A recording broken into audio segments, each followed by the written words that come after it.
Once upon a time, in a school full of laughter and bright colors, there was a boy named Remy, but where Remy went, the laughter often faded. From his very first day at school, Remy decided he wanted to be the most powerful kid around.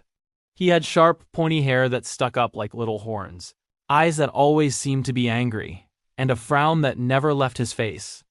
Remy believed that if everyone was afraid of him, it meant he was strong. When he walked into the classroom, the happy chatter would quiet down. He'd find the smallest kid, Leo, who loved to draw colorful rainbows, and he'd stand over him and say, "Your rainbows are silly. They're all wiggly and wrong." Leo's eyes would fill with tears, and he'd quickly hide his drawing, his shoulders slumped in sadness. The whole room felt a little less bright after that. During playtime, it was even worse.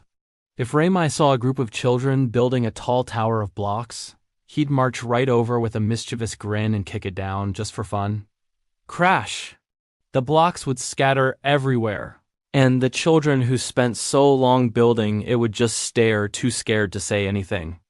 One day, a little girl named Maya brought her favorite toy to school, a beautiful spinning top that hummed a gentle song. Remy saw it, snatched it from her hands, and said, "This is boring." He threw it hard against the wall, and it broke into pieces. Maya's little song was gone, replaced by quiet sobs. Soon the schoolyard changed. Whenever Remy came out to play, other kids would whisper and run to the other side. The swings would be empty, the sandbox would be deserted, and the joyful shouts of games would turn into silence. Remy would stand alone in the middle of the yard, puffing out his chest. He thought, see, and alone in the middle and in the middle and in the middle and in the middle of the yard, puffing out his chest. He thought, see, puffing out his chest.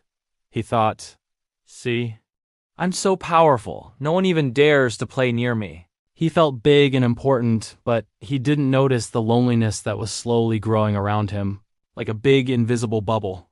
One day, Remy's parents were called to the school. They looked worried and sad.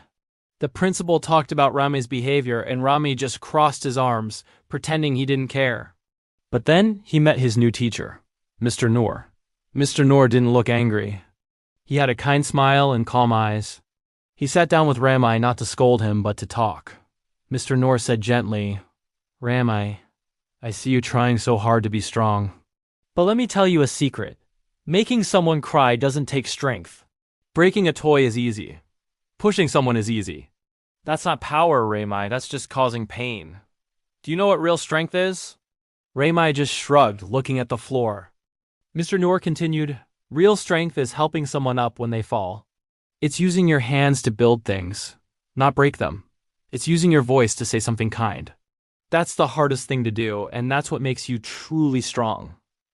The next day at school, Remy noticed something he hadn't before.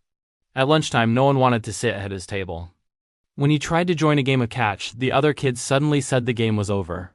He walked over to the sandbox hoping to build a castle, but trying to build a big castle all by himself was hard and not very fun.